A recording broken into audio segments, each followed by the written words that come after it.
Hello, my name is Carly Jones, President and CEO here at Artspace, and we are so excited to be here today with some brilliant minds on this panel. We are going to be talking about our latest exhibition in the Upfront Gallery, which is entitled Unshackled, Culture in the Age of Mass Incarceration. And it's been an incredible partnership with some powerful and important organizations in our community. So that would be with the North Carolina Prison Legal Services, which we've got Beth Thomas here on our panel today. And then we also have Impartial as a partner in the exhibition with Diane here today. And then, of course, we have Dawn Blagrove from Emancipate NC. Many of you probably are familiar with her work as well around this important topic. So tonight, ANNAH, our creative director from Artspace, and I will be in a conversation about the exhibition, about the work, and about the incredible artists that are all a part of this group show. So every single artist that's a part of this group show is currently incarcerated in a North Carolina prison. And so we wanted to make sure that we gave access and space within our gallery spaces to these incredible artists to get their work out to you and to get their stories out to you. And it's through their important work that we've been able to do that. So kick it away, ANNAH. Yeah, so I would love to give our panelists an opportunity just to give a brief introduction to who you are and what your organization does in our community. And then I'd like to get into some questions that dive a little bit more deeply into the exhibition, how it came about, the work that's on view, and what we as a community can do to get involved. So why don't we start with you, Dawn? I would love to hear more about Impartial and what you do. So I am Dawn Blagrove. I'm the Executive Director of Emancipate NC.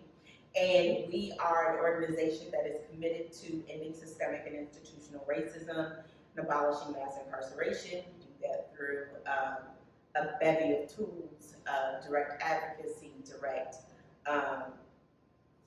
action. We do that through legislative advocacy, trainings, and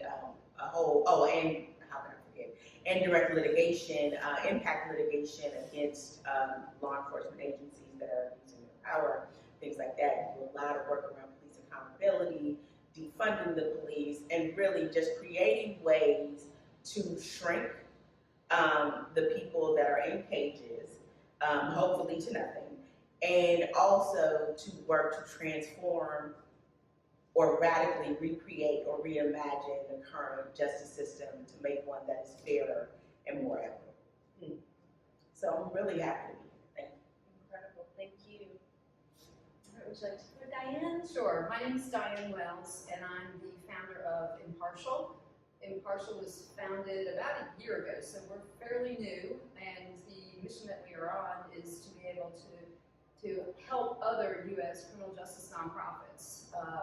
We already recognize so many of the nonprofits that have defined gaps and errors in the criminal justice system and have owned that. And what they need, I hear more than anything else, is just to be recognized for the work that they're doing and also to be supported financially or with volunteers and so forth. So our mission is to try to make that experience a very impactful experience for those that want to get involved at various levels. So we are in the process of developing a lot of products and services and experiences so that we attract a community of various people with the common denominator of people who want to help the criminal justice system. So, and I was affected by the criminal justice system years ago and understand more than I wanted to about what all that entails, and I just felt for somebody that was fairly resourceful, I tried very hard to do my best, and then I started thinking of other people that really don't have resources very much, and what chance do they have? So it's always been very much on my heart to try to do what I feel like I can do to make a difference. I'm Beth Hopkins Thomas. I'm the Executive Director of North Carolina Prisoner Legal Services. We provide post-conviction relief for all of those incarcerated in North Carolina state prisons. And we also address conditions of confinement for our clients in our state prisons. Our post-conviction team works to identify errors and errors that were made during the investigation, trial, plea, sentencing for all convictions. And they can work through litigation, they can work through negotiation to get relief for clients to get their unconstitutional sentences reduced. And our conditions of confinement team works to ensure that our clients have safe and humane conditions while in prison. And I'm very happy to be here today. I love to work with other groups that help us stay grounded, get us out of the courtrooms, and yeah, happy to be here today. Yeah, well, we're absolutely thrilled to have you all, and it's humbling to be in a room with people who are doing such important and powerful and real social justice work. And for us as a visual arts institution, it's very important when we think about visual arts to frame it in different ways, and to think about the job that art does and our responsibility as administrators, as artists, to make sure that we are providing platforms to share stories that are impacting people's lives in very real and sometimes horrific ways.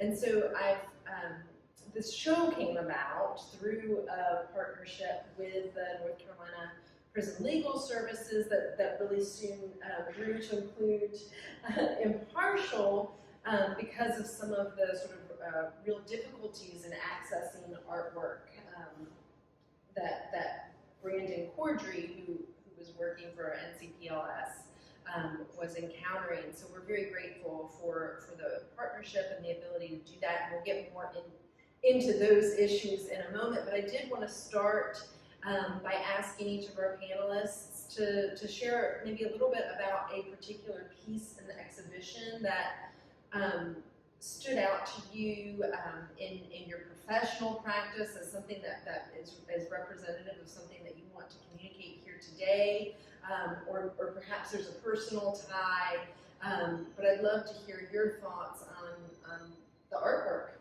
that's on here. So I think in general, one of the most important things about this exhibit and all of the art that is created by people who are incarcerated is that it is a reminder of the resilience of the human spirit, because these folks are being, literally, these are people who are living in cages. And yet, to still be able to dig deep down and find a softness, because it takes a softness, it takes a level of vulnerability that is counterintuitive to the prison industrial system, to be able to create something that is beautiful, to be able to create something that is an outward expression of your emotions in a place where having emotions and being human it is assumed that doesn't happen, right, in prisons. It assumed society throws away people who go to prison. We decide that they are no longer, that they are somehow subhuman, right? And I think it is so important that as we push back against those kinds of dehumanizing narratives, we have multiple ways to rehumanize folks who are living in cages. And I think art is an incredible way to do that. I worked at Christian Legal Services for the first portion of my legal career, and I would be struck constantly by the artwork that would be sent in by my clients. Just incredible stuff. And I paint myself. I just started very recently, like within the last 2 years. And it's incredibly difficult to create something, anything. It's difficult. I can't even imagine how you do it with the limited resources and the limited access to supplies that these folks are working with. So it is not just that they are creating beautiful art, it is that they are creating beauty out of literally nothing. And that is something that I think is just, it is absolutely astounding, and it's not something that we should, I think that is what this type of exhibit does. It helps rehumanize folks who so many people have already, whether they have done it consciously or not, have dehumanized. So like one of my favorite pieces out there is the large, there's a large piece, I can't remember who did it, but it's put together, it's on several panels of paper. Yes. A very, very large piece. So number one, as an artist, I appreciate how incredibly difficult it is to proportion out and graph out the right proportions for a face that large, right? To get the eyes, to hold on to the symmetry without being able to see it on one continuous piece of paper is incredible. The detail that's done there and the ability to be able to, because again, I need for y'all to understand that these are folks who are fully institutionalized. So they don't have blocks and hours of time where they get to be autonomous and decide what they want to do with their time. Like the level of dedication that it takes to go back over and over again with the small snippets of personal time that you get that are not being controlled and dictated by other folks, to use that time to create something beautiful and to create something that even as you are doing it, you can't see all of it, right? You cannot fully visualize it because it's physically not there. Like it is just incredible to me, the resilience that speaks to so many of our brothers and sisters behind the wall, and how it is our responsibility to consistently lift up the humanity of people who are being forced to live in cages, and also the depravity of the prison system. It's incredible. And that piece in particular for me, I think is interesting for something you brought up too, which is the sort of limitation of resources. And I don't have your eloquence or understanding of what that experience is to be in a cage and to be incarcerated. But one of the things about that piece, those individual sheets of paper, I think also shows that sort of limitation of materials. Like you don't have access to a big sheet of paper like is hanging behind us. It's those. So I think for me as someone who's coming at it from an artistic point of view, as an arts administrator, it's very interesting to sort of see the resourcefulness that exists. It's that passion, that dedication, that vulnerability, all of that is there, but then also this level of resourcefulness is astounding to me.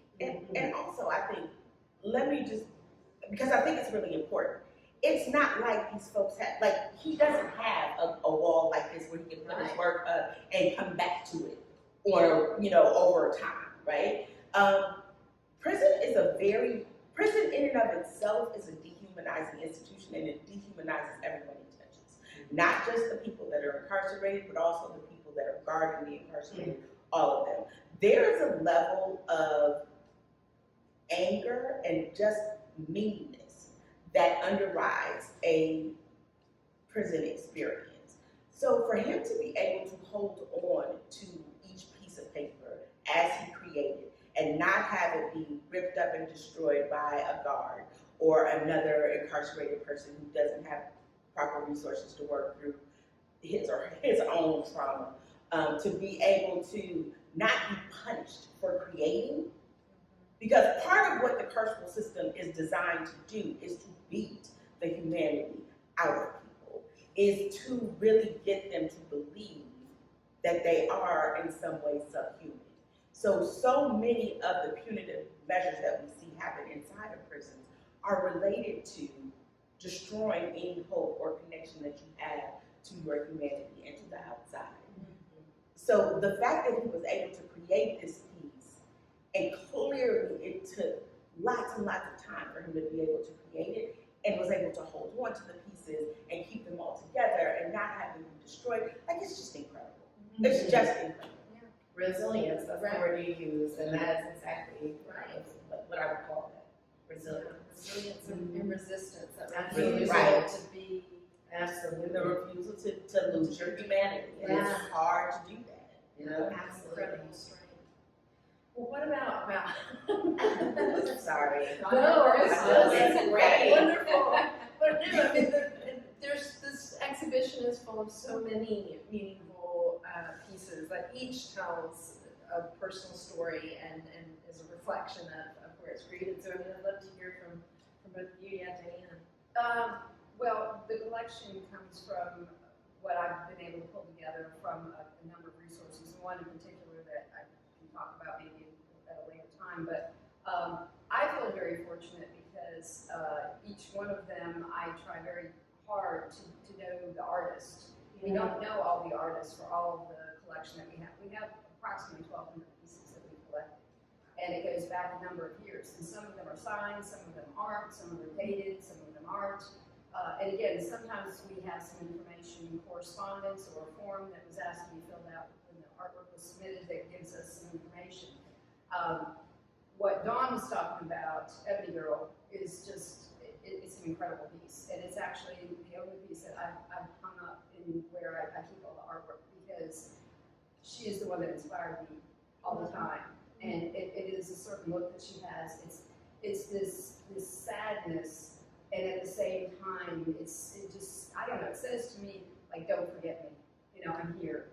I mean, you know, my presence means something. The work that I'm doing means something. You know, I won't be ignored. And all of that, that's just my own interpretation. I mean, that everybody looks and sees something else. But she's who hung on the wall. The only piece of everything that we have, I hung on. She knows that she was seeing what I was talking about. So I was very happy to put it into this this exhibition, because I want other people to understand that too, and feel whatever they do when they look at it. But I want to speak to something else, because I'm freaking off the Dawn just a little bit, because when you go into each one of the prisons, and I've only been into a few, I've tried to get in, and with COVID and lack of correctional officers and so forth in the last few years, it's been very difficult to get in. So my first-hand experience is limited, but I have a lot of communication through you know, some direct messaging that I can do with prisoners, as well as we have people who help, and I write to prisoners almost every week. We are writing pretty constantly to the prisoners. And I'm just going to call it, one gentleman named Anthony, and one of his pictures is in there, it's the volleyball. And I will tell you, what's so interesting about it, to Dawn's point about, you know, what kind of resources you have. This man, wherever it was that he might have been working in prison, he's got an eye for whatever he can look around and try to use as something to make art out of. So he'll find, it's written in some letters, because this is not me just guessing, this is him writing it down, where there'll be a flapper on a cardboard box on the floor of the kitchen that he tears off. Then he has vegetable juice and mustard and creamer and all the string for the volleyball basket. Yes, all of these things, and he makes art out of it. And I mean, it does blow you away, because just as Dawn was saying, in spite of all of these things that are on him to just survive, he's being resourceful in a way that I couldn't be as an artist. I wouldn't know to do that. And he writes on the back of every single one of his pieces what he used to make it. Wow. And I look at what he wrote on the back, and I look at it, and I'm like, oh my God, how could he do that? And I think we have somewhere around maybe 12 to 15 of his pieces, and each one of them has the same thing on the back. You know, this is what I found in the kitchen or on the floor, or somebody was throwing away, and I made art out of it. And I really just love that. I just think, you know, if more of us could be like that, you know, look at something and be resourceful with it. And I think that's part of what's in all of us here, is, you know, trying to figure out what you can do. You know, what is that resource that you're trying to bring alive and use your own strengths, you know, with others to make a difference. So I don't know. I read their correspondence. I look at the artwork, and you know, I can't imagine necessarily what they're going to do, but I'm trying to really, as as best I can through the art, through their correspondence, understand them as well as I can and just support them. Well, I did have a question about that. One of my favorite parts of the exhibition are the stories. Yeah. There's a phrase that people say often, giving a voice to the voiceless, but I always like to say, no, these people are not voiceless. It's giving a voice to those whose voices have been silenced, right? And I think that this exhibition does a really beautiful job of not only displaying and putting the work on view, but those stories about the human beings behind the work, the artists, are what makes me choke up, makes me really feel impacted by the work. And so I'm wondering, how did we get those stories? Was it from letters or? Yeah, well, I was fortunate to have, well, first of all, we've been writing to them for a period of time, even before the nonprofit was created. We were writing letters and figuring out who's an artist, who's interested, what are they up to, how can we support them. And then with some of the artwork that we did get donated to us, or I made donations as well. I mean, there's just a number of ways that we acquired it. Some information came along with it. Sometimes it was on the back of it. Sometimes it would be a letter that you could start. It's like a big puzzle piece. You had to try to figure out who the artist was and what pieces that they had done, and then connect the dots and so forth. So it's been a rather heroic effort by a number of volunteers for us to figure out what we have. Yeah. Yeah. But I agree with you, the stories, are compelling. It feels like the common theme is that art is their lifeline. That is the way that they can, somehow push themselves beyond the walls that they live in. And one guy said, he's going to be in prison the rest of his life, but if his artwork can live out in the world, that he's okay with that. So a lot of different sentiments and really some amazing introspection. Mm-hmm. Absolutely. Well, Beth, what about you? Did you have a piece that particularly impacted you from the exhibition? I do.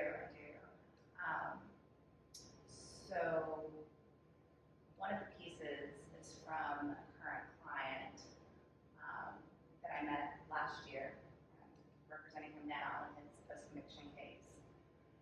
And in my first meeting with this kid, he was 16 years old when he was convicted.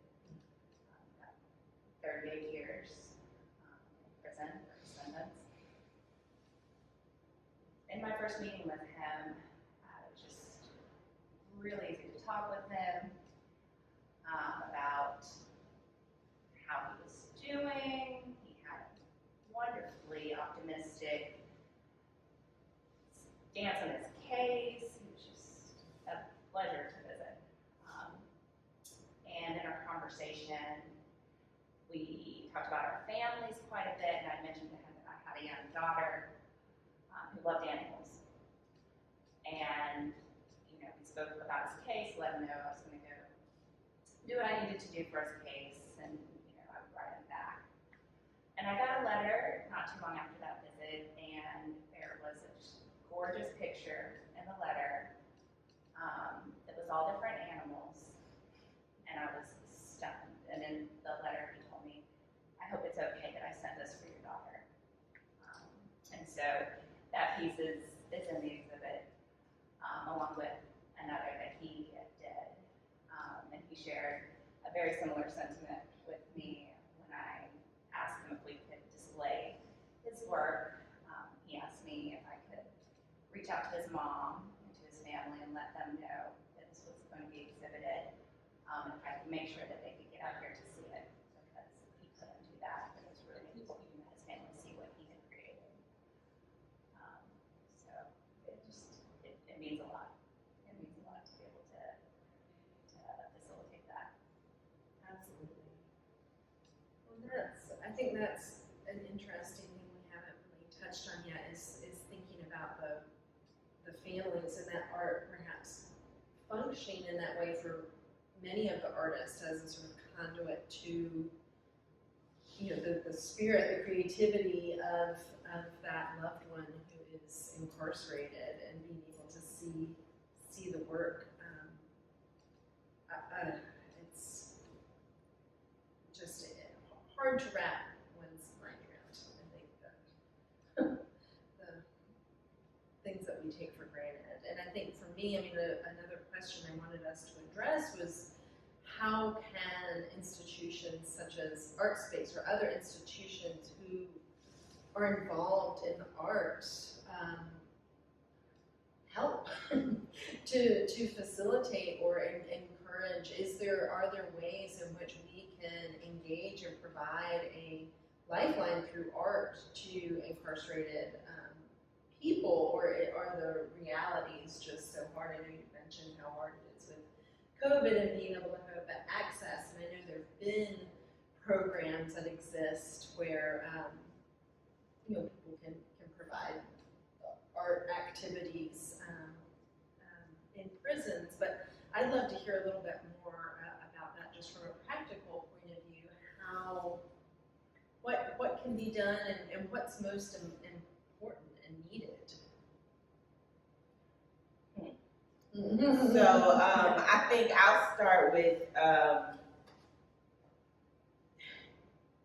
the problem with offering helping those folks that are behind the wall to get access to things and create things, is that they are part of a system that is so wrought with systemic and institutional racism that is designed, again, not to grow their humanity, but to squash it, right? So how do you get those supplies to them it's almost impossible, right? Like, because you would think that it would be something easy, like, oh, you can, we can fight to make sure that there are resources, art supplies available in, say, commissaries or stores inside of prisons, where folks could buy things, right? But it's difficult to get, it's almost impossible to make a change to what is available in the commissary, what is available for folks to be able to purchase. You could say, I'll send it to them, but if you're not on, or we could send large shipments of supplies, but if you're not sending to a specific incarcerated person and you're not on that incarcerated person's list of people who the state will accept things from, you can't send things. Like, there are so many bureaucratic barriers to creating and growing humanity inside of carceral spaces, and that is on purpose. Like, it is on purpose. So I think the bigger thing to focus on, right, is to really challenge the people who are in charge of our carceral spaces around what it is that they are supposed to be doing with those people while they have them in those cages. Like, if what you're supposed to really be focusing on is rehabilitation, then you need to have policies that are such that they breed rehabilitation, that they breed, that they are, our prisons should be more like, in other countries, in Sweden and other countries around the world, prisons are more like college campuses, right? Where you've done a crappy thing, or you've been accused of doing something terrible, or you've been convicted of doing something, whether you did it or not.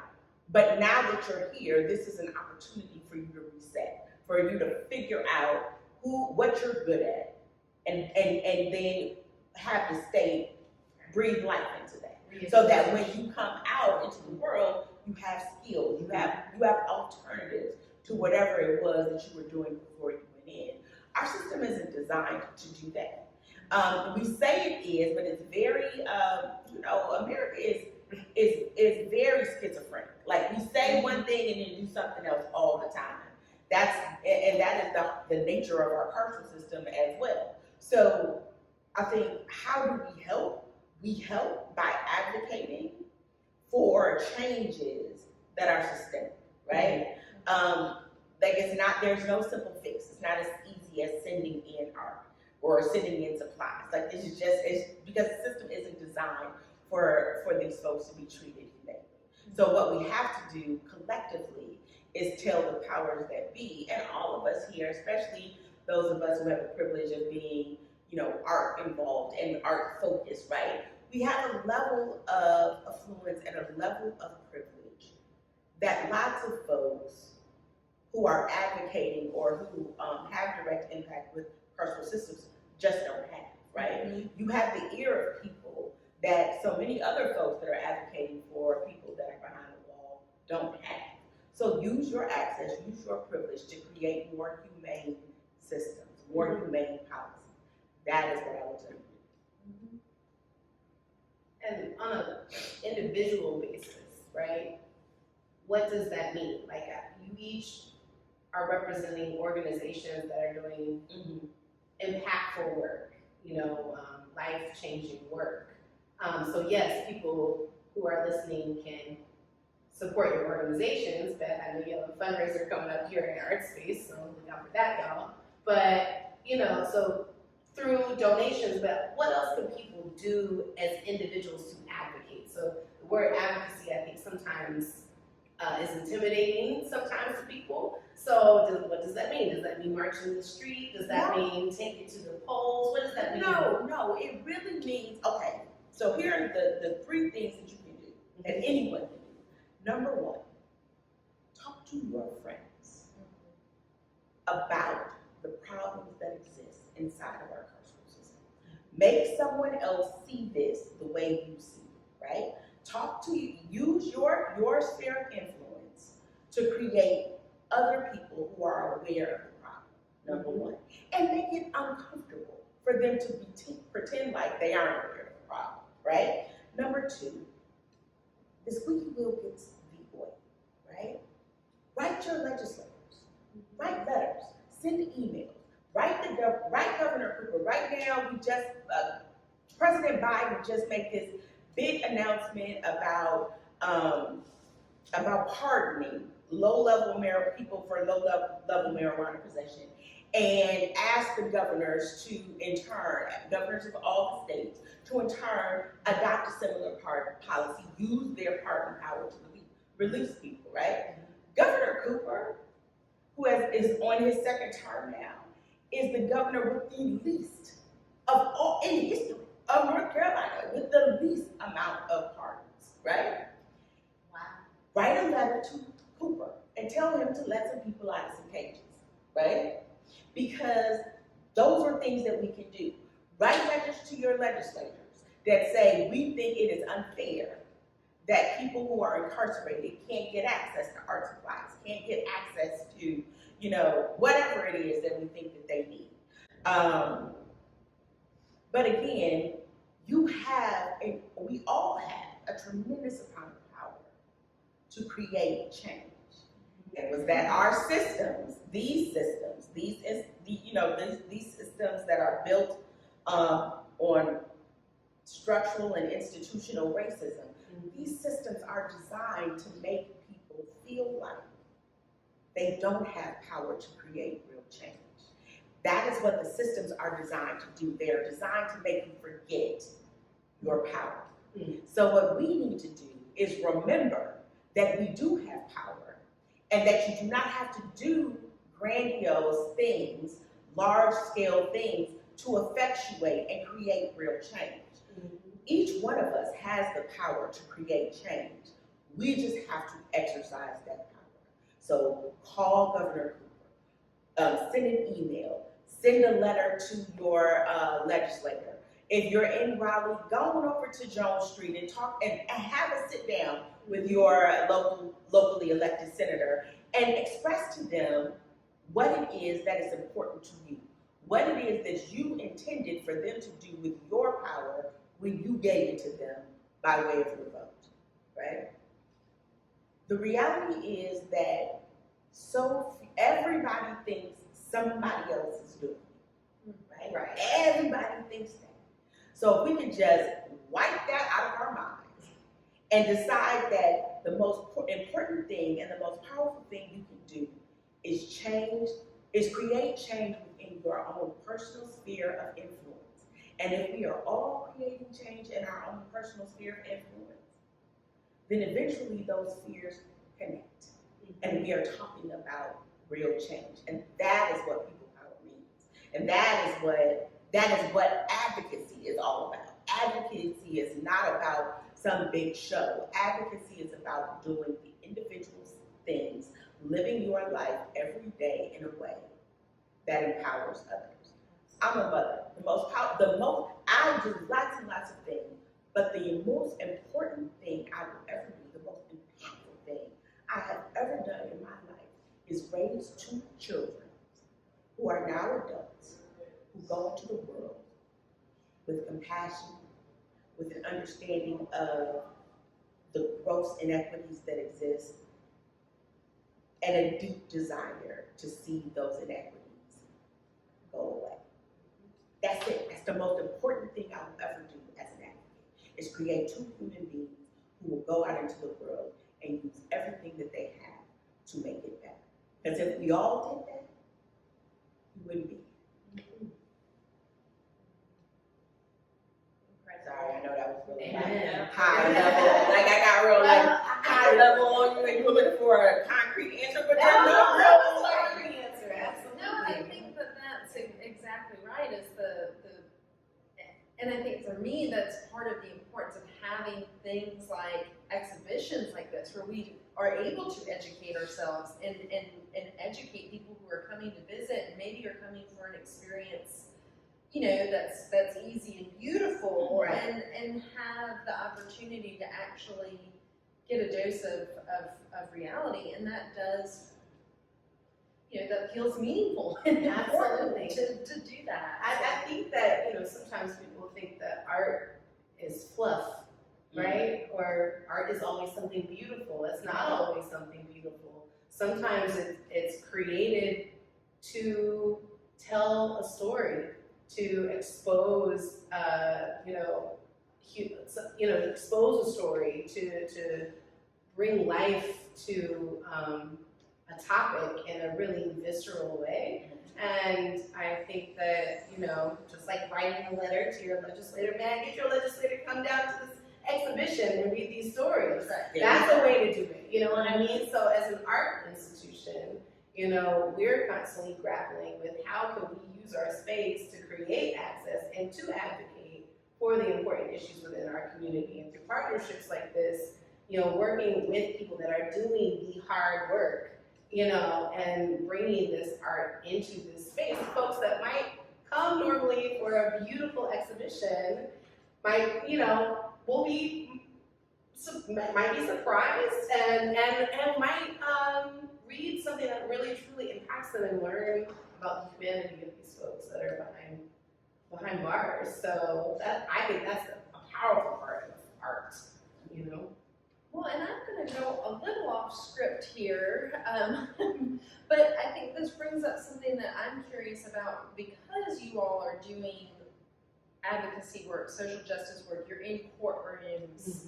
Have you had experiences where art, bringing that, it becomes a part of getting someone who is in power and who can affect change to really understand? I mean, has that ever been that tool that you've found? And art could be film too. Yeah, art could be film, art could be music, art could be a theater piece, art could be an exhibition. I'll mention something very briefly, because I think Beth could do this a lot better than I can, but when I receive some artwork, there have been times where I will write a letter of recommendation that can go in the file for that artist, and just let them know that the art is being exhibited, the art is going to be auctioned for a nonprofit, that the art, just the different comments that the art has invoked from people that I have firsthand knowledge of. And so, in matter of fact, a predecessor that I had worked with on some art foundation work said that a lot of the inmates were actually wanting to have that more than anything else, because it represents their character in a very unbiased way, and in a way where they've expressed themselves for a lot of people to see and invoke that, those different, those feelings about really what being a prisoner has been to them, and so putting that in the file and making that available at a future date for decisions that might be on their behalf, I think has been pretty powerful, is what I've heard. So, Yeah, I hadn't put two and two together until you're saying this, but I recently worked with an older gentleman with a life sentence who creates these incredible model cars out of cardboard and essentially makes plaster of Paris with paper. And they're like exact replicas of old model Ford race cars. And we assisted him in his litigation against the prison DPS for taking one of these things from him. And in our case with him, none of the parties could understand why this was important, why this needed to be litigated, why he couldn't just be given the car back with no acknowledgement of the wrong that was done to him.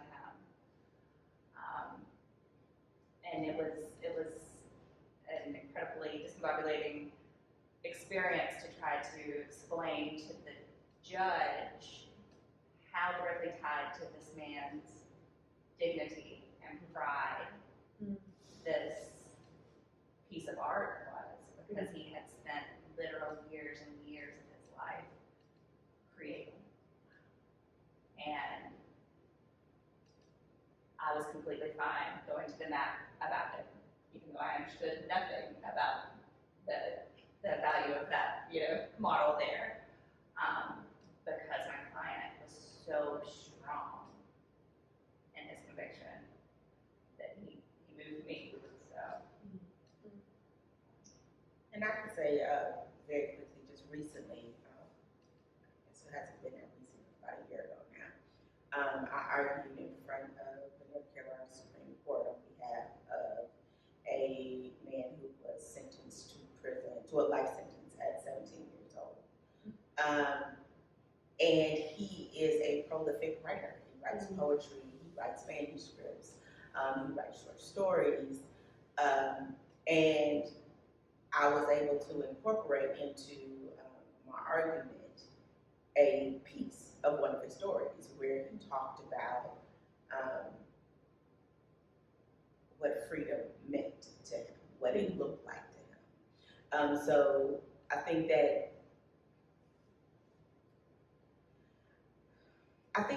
anyone who does this kind of work without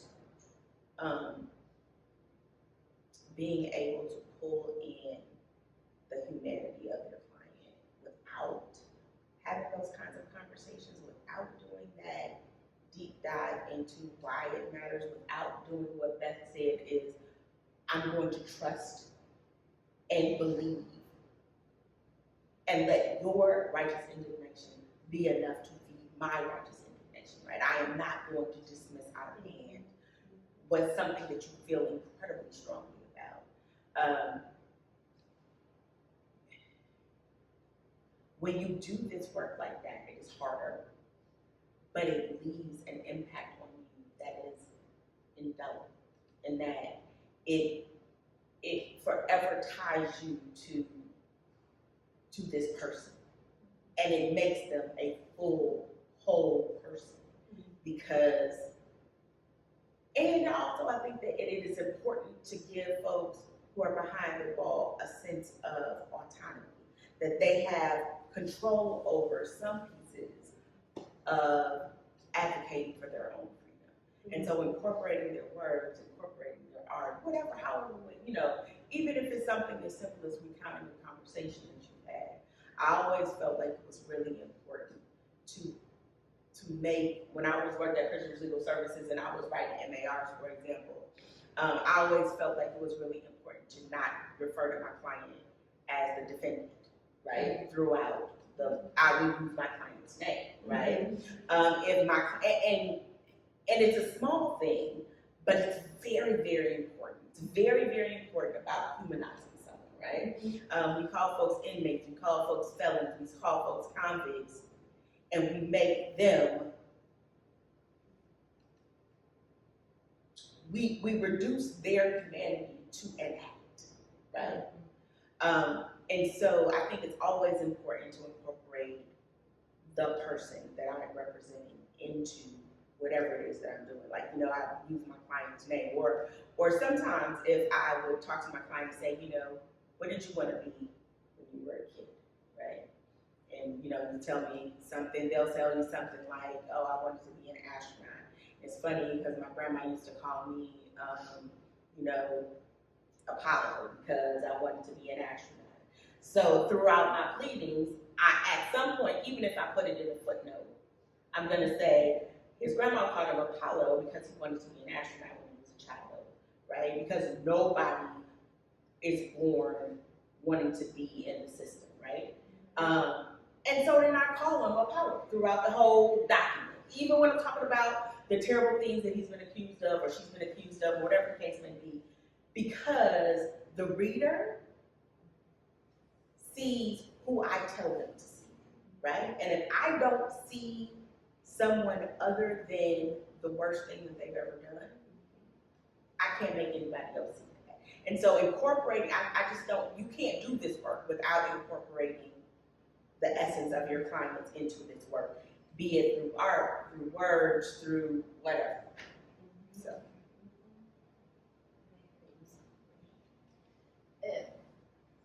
It makes me think back to that idea of just the power of art, the power of humanity in general. And when you're talking about confronting a systemic problem that can feel so overwhelming and you can feel helpless, which is what it's designed to do, like you've said so beautifully, it feels incredibly reassuring to me as someone who is very much dedicated to art and the power of art, that really can become such a powerful tool. And we mentioned it with the artists themselves, for them to do that, to refuse to let go of their own humanity through this artistic expression. And I think also as a tool for us to communicate to our social groups, having those anecdotes and stories that describe someone's humanity, we can all relate to that, right? We can't escape that Apollo story. You can't not understand someone's humanity. It's just, And I feel affirmed of what I do in the arts. Yes, and to your point, to get away from, to get away from the thing or whatever it is that they have been accused of doing or that they have done, that does not make a whole person. That's right. Right? And so I think humanizing the artists and the people being full human beings, really, that is what humanizing means, right? So, yeah, that's one. Well, I want to give everyone a chance to just close with any other thoughts that we haven't gotten to. If you haven't had an opportunity to express something, or if there's a particular story from the exhibition you want to make sure that people pay attention to while it's still on view. The show will be up through the end of October, so you'll have an opportunity after having listened to this incredible conversation to come revisit the work or come see it if you've not already. But yeah, I'd love to give you each a chance to offer some closing remarks. And in your closing remarks, I just asked you to turn to the right. I'm like, I talked about it. and in your closing remarks, if you could tell the audience how they can follow your work, your organization's work. I'm sure each one has websites and all kinds of things you can get involved with. Yeah, thank you. Sure. So I think the one thing that I would ask that people take away from this discussion, the exhibition, all of our work that we've spoken about, is that no incarcerated individual is disposable. I think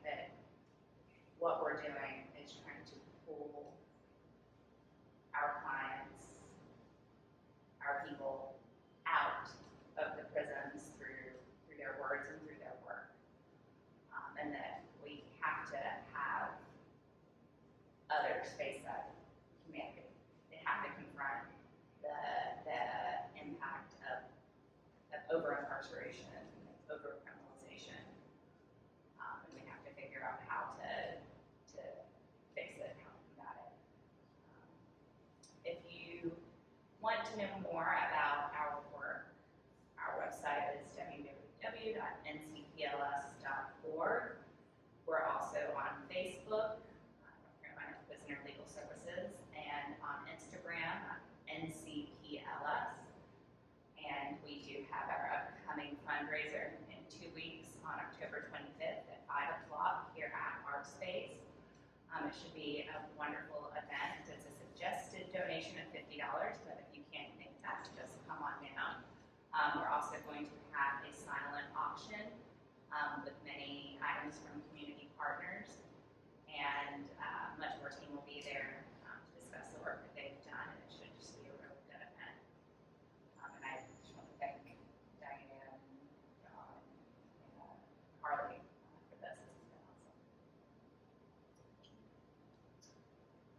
awesome. The thing that comes to mind that I often tell people when we find out the work that we're doing is that really there is something that you can do, and it's just a matter of trying to figure that out, what your own impact might look like. And for some people with limited time or limited resources, I do think, maybe it's not a huge impact now, but it also can lead to more in the future, because when you make a decision that something like this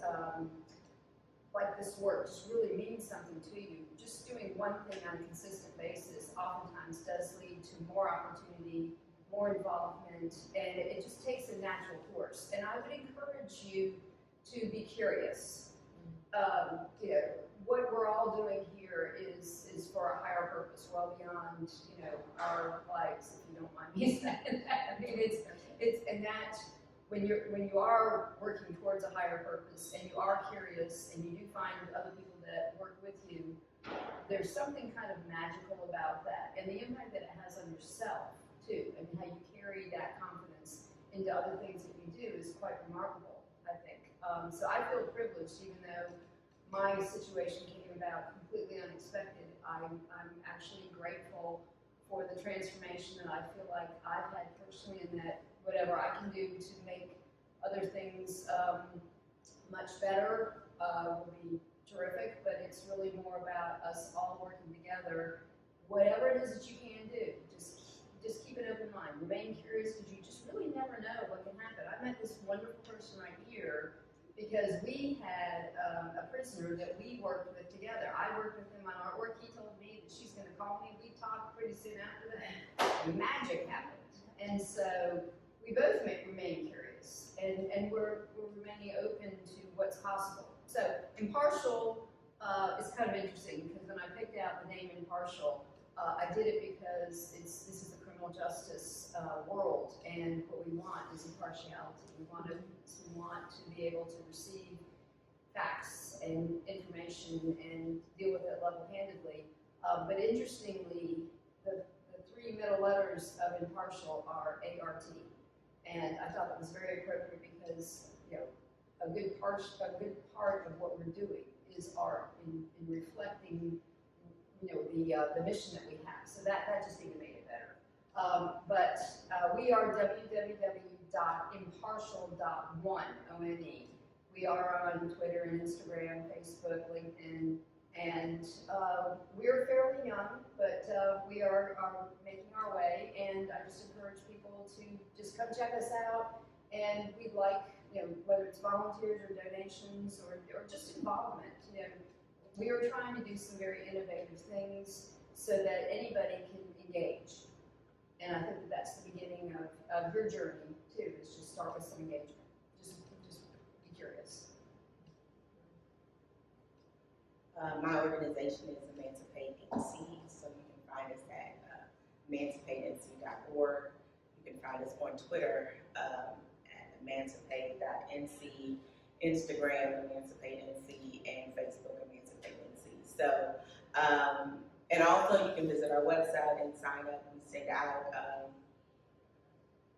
a periodical newsletter, usually twice a month, where we update folks on the work that we're doing and the way that we're impacting the community and the way that that you can get involved. So visit our website, sign up for our newsletter, and plug in where it feels good to you to plug in. Thank you all so Yes, much. thank This you has for your been work. a wonderful discussion, and I'm so grateful for the work you do, and so grateful to have this fantastic exhibition up for the end of the month. Okay. Hope you all come out and see the exhibition.